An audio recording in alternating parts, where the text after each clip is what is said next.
Merhaba arkadaşlar, ben Esra Rasul. Bugün tekrardan 9. sınıfın matematik dersiyle beraberiz. 3. bölümün 3. dersine yetiştik. Konu başlığımız düz çizginin eğimi.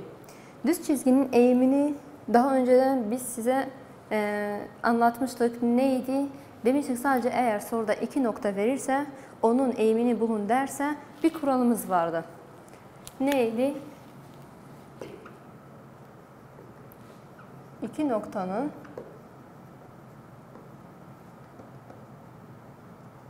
eğimini bulmak için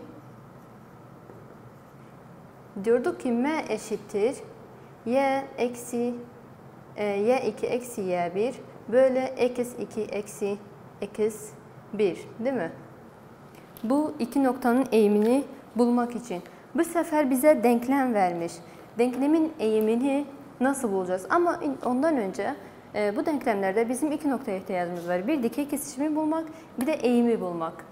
Ama ondan önce diyor ki bu soruda şu sorunun yatay kesişim ve dikey kesişimini bulunuz.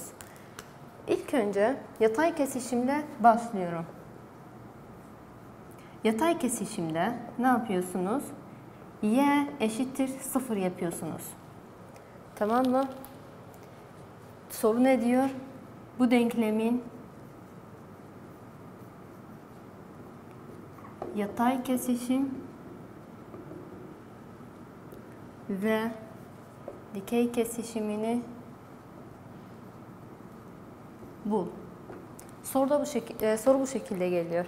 Yatay kesişim ve dikey kesişim dediği zaman bir kere biz y'nin yerine 0 koyuyoruz, bir kere de x'in yerine 0 koyacağız. İlk önce yatay kesişimle başladım. Dedim ki y eşittir 0'dır yatay kesişimde. Denklemi alıyorum. 3x artı 4'ü yazıyorum. Y eşittir 0 dediğim için bu y'nin yerine ben 0 koyacağım. Aralarında çarpı olduğu için parantez içine aldım. Eşittir 12. 3 eksi yazıyorum tekrardan. Artı 4 çarpı 0 0. 0 olduğu için burada sayı kalmıyor. Eşittir 12. Eksi tek bırakmak için yanındaki sayıyı diğer tarafa gönderdiğim zaman bölü oluyor. X eşittir 12 bölü 3. 12 bölü 3 de 4 yapıyor. Eksi bulduk. Eksi nedir? 4. Y'miz de kaçtı? 0. Bu bir nokta. Bu sefer geliyoruz ki dikey kesişime.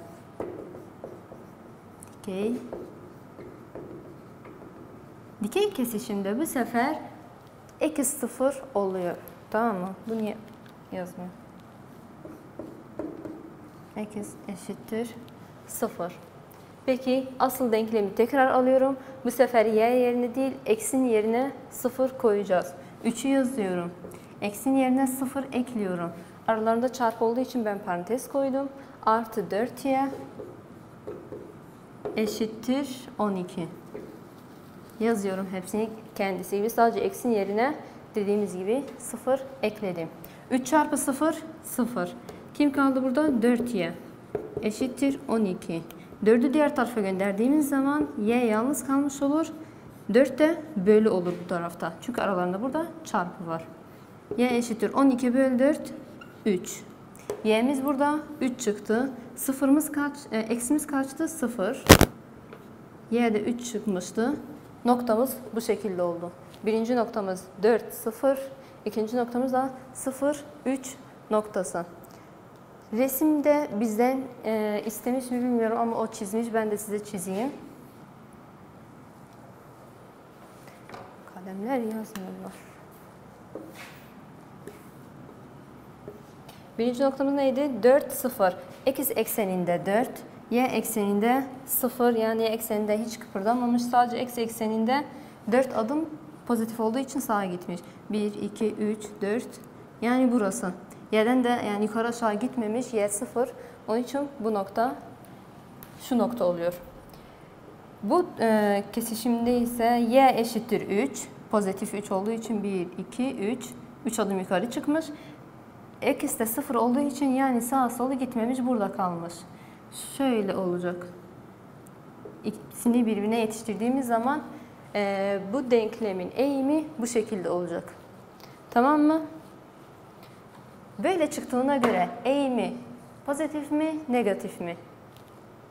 Bir önceki dersler resimlerde, fotoğraflarda göstermiştim size grafiklerini.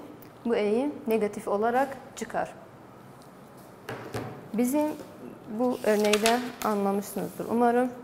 Bizim bu eğim kesişim noktasında bunları bulmak için bir denklemimiz var. Şimdi bu denklemi biliyorsunuz değil mi? Bunu rastgele bir denklem olarak size vermiş. Ama bunun bir kuralı var. Bunun bir yazılım şekli var. Nasıl? Daima y eşittir m x artı b. Bu nedir? Y şu y noktası. M nedir? Eğimdir. X de şuradaki x noktası. B ise dikey kesişimdir. Tamam mı? Bu birinci kuraldı. İkinci kuralda okuyacağımız y eşittir m x artı b. M slope'tur yani eğim. B ise dikey kesişimdir. Y ile x de x noktasıdır. Tamam mı? Şimdi buna göre biz ondan sonraki soruları çözeceğiz. Bu biraz uzunluydu yani bakın burada dikey kesişimi bulduk. Ne bileyim biraz zorunluydu. Ama orada daha kolay bir şekilde kural yöntemiyle bulabiliriz. Örnek 2.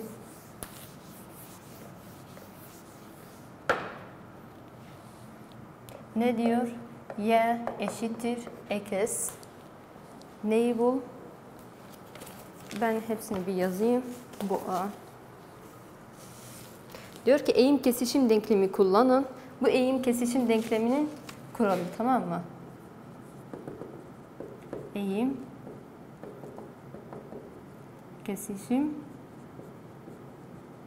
denklemi. Tamam. Eğim kesişim denklemi dediği zaman aklınızda bu bulunsun. Bu denklem, bu kuralı ezberinizde dursun. Kullanın eğim ve dikey kesişimini bulun. Sayfa 98'de.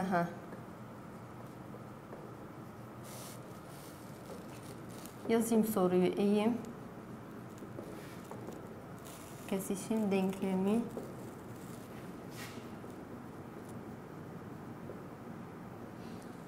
kullanan eğimi ve dikey kesişimi bulun. Bu ayrı. B'de ise diyor ki 8x eşittir 5y.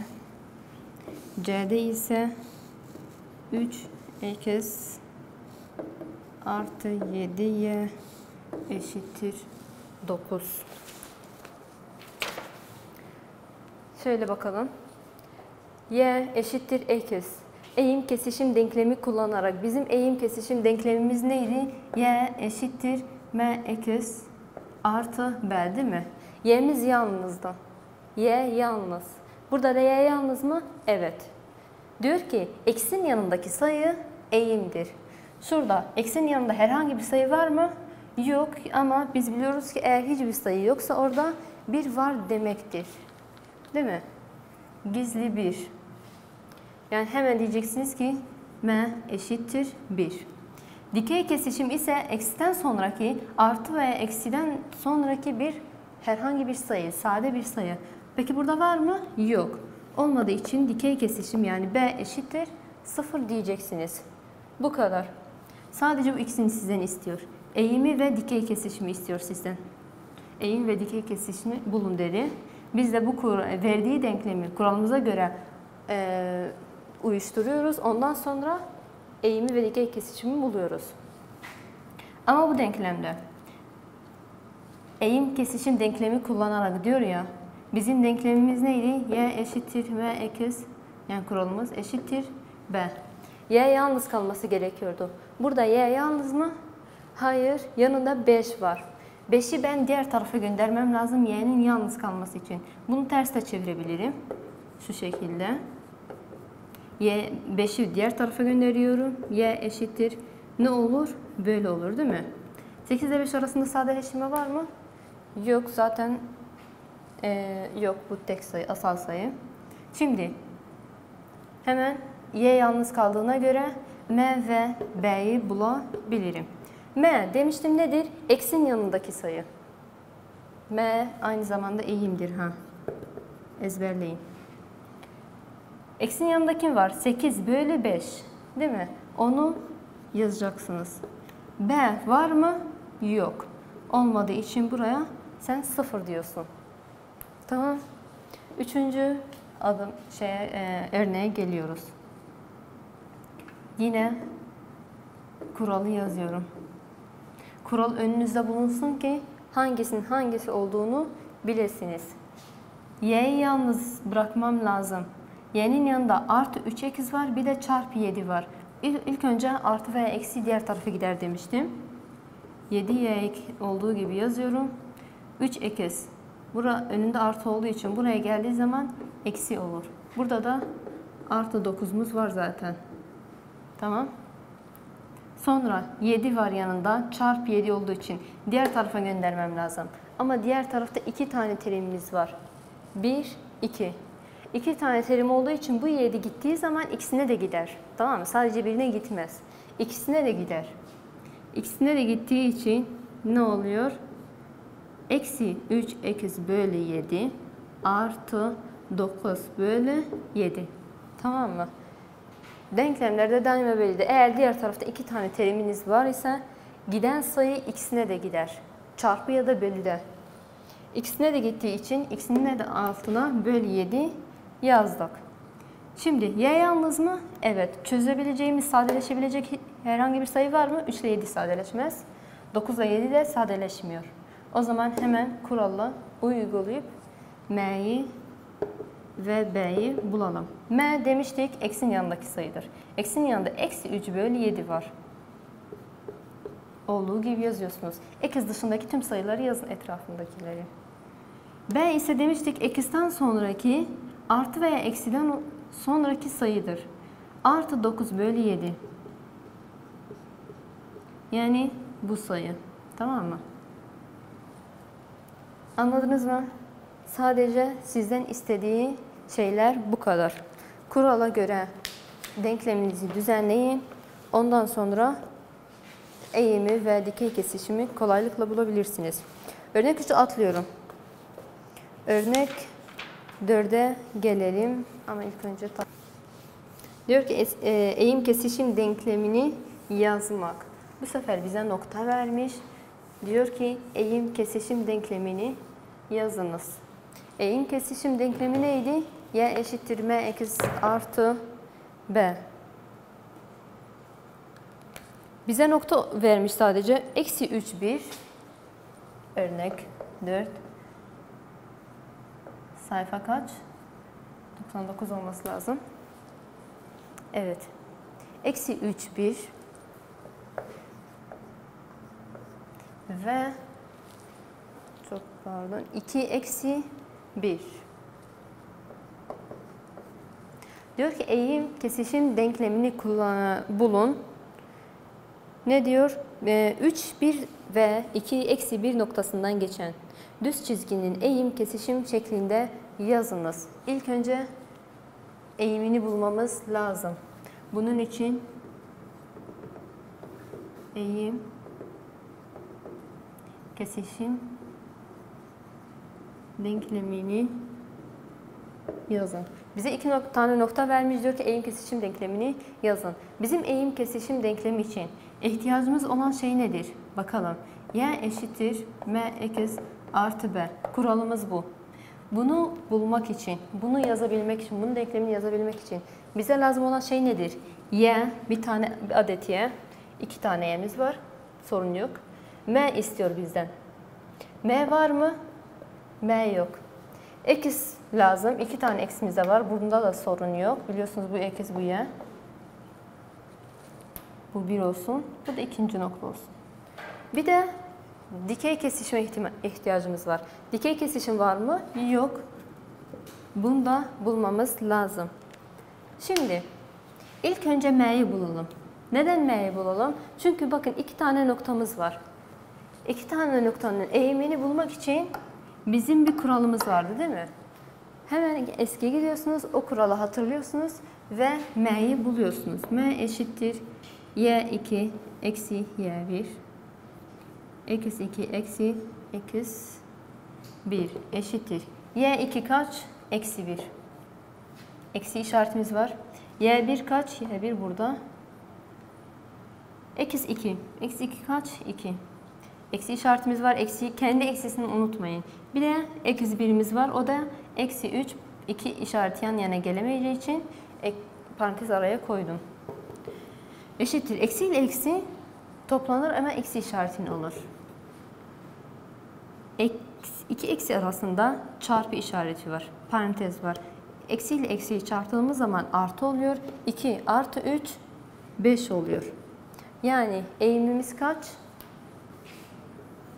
Eksi 2 bölü 5. Bunu da bulduk. Kaldı kim? B. B'yi bulmak için herhangi bizim bir kuralımız yok. Herhangi bir kuralımız olmadığı için ama burada bu kuralımız var. Bizim y'miz var. M'yi de çıkardık. Eksimiz de var. Sadece B'yi bulmak için bu kuralı kullanabiliriz. Kullanalım. Y ve eksi için bu iki kuraldan, bu iki noktadan herhangi birini kullanabilirsiniz. Hangisini kullanalım? Bunu kullanalım. Kitapta bu varmış. Kitapta bu çözülmüş, ben bunu çözeyim. Sonuç aynı çıkar. Hiç fark etmez. Tamam mı? M'yi de kaç bulmuştuk? Eksi 2, 5. Kuralımız nedir? Y eşittir M eksi artı B. Y kaç? Bu eksi, bu Y biliyorsunuzdur. Y'miz 1 eşittir. M kaç? Eksi 2 bölü 5. Eksi kaç? Parantez içinde eksi 3 yazıyorum. Artı B'yi bilmiyorum. Ben artı B'yi istiyorum zaten. Tamam mı? Artı B'yi de yazdık. Bu biri tek başına, hiçbir sorunumuz yok onunla. Eksi ile bunun iki terim arasında çarpı var. Bunun altında 1 var. Çarpalım. Eksi çarpı eksi artı oluyor. 2 çarpı 3 6 oluyor. 5 çarpı 1 de 5 oluyor. Artı B. B'yi istiyorum ben. B'yi bulmak için yanındaki sayıdan kurtulmam lazım. Diğer tarafa göndereceğim. Diğer tarafa gittiği zaman bu artı ne oluyor? Eksi oluyor. B eşittir. Burada da ne vardı? 1 vardı. Eksi 6 bölü 5. Eksi olduğu için, bir de bu kesir olduğu için paydalarını eşitlemem lazım. Bunun altında 1 var. Paydalarını eşitlemem için bunu çarpı 5 yapmam lazım. Bunu da çarpı 5 yapmam lazım. Bunu ise 1'e, bunu da ise 1'e. Bunun paydasını x'ine çarpıyorum. Bunun da paydasını bu x'ine çarpıyorum. Çarpalım bakalım. Arada eksi işareti var. 1 çarpı 5, 5. 5 çarpı 1, 5. 1 çarpı 5, 6 çarpı 1 de 6 oluyor. Çıkarılırım. Paydalar eşit olduğuna göre çıkarabiliriz. B eşittir. 5 eksi 6 eksi 1. Paydalar da eşit olduğu için bir kere yazıyorum. B'nin de değeri çıktı. Eksi 1 bölü 5. Kitaba bakarsanız diğer noktayı kullanmış. Onunla da aynı sonuç çıkıyor. Tamam mı? Şimdi her şeyimiz var. Noktamız var, M var ve B var. İkisine de sahip olduğumuza göre şu kuralı uygulayabiliriz. Zaten bize bunu istiyor asıl. Şu getirip götürmeler. Herhangi bir noktayı kullanabiliriz. İsterseniz bunu kullanın, isterseniz bunu kullanın. Hiç fark etmez. Yeter ki yerine koyalım. Kuralımız da şekilde yazılıyor. Zaten Y yazılıyordu. Kendisi gibi. M'yi bir tek yerine koyuyorduk. Eksi 2 bölü 5. Pardon 5. Eksi de yerine koyuyoruz. Artı B'yi de bulmak için bulmuştuk zaten. Eksi 1 bölü 5. Şu eksi ile artı yan yana gelmez. Eksi çarpı artı eksi olduğu için ben direkt eksi koyuyorum. 1 bölü 5. Denklemimiz bu şekilde yazıldı. Bu son çıkan denklem. Bizden de asıl neyi istemişti? Diyordu ki eğim kesişim denklemini yazın. Eğim kesişim denkleminin kuralı buydu. Bu kurala göre M'yi ve B'yi bulduk. Yerleştirdiğim denklemde yazılmış oldu. Bu dersin de sonuna geldik. 3-4 dersinde de gelecek dersi anlatacağım. Burada duralım. Gelecek derste görüşmek üzere. Buradaki soruların tümünü çözmeye çalışın. Ne kadar soru çözerseniz o kadar eliniz alışır. Hızlanırsınız. Biraz beyin sporu da yapmış olursunuz. O nedenle elinizden geldiği kadar soru çözmeye çalışın. Bu soru sizin için çok değerli. Gelecek derste görüşmek üzere şimdi. Hoşça kalın.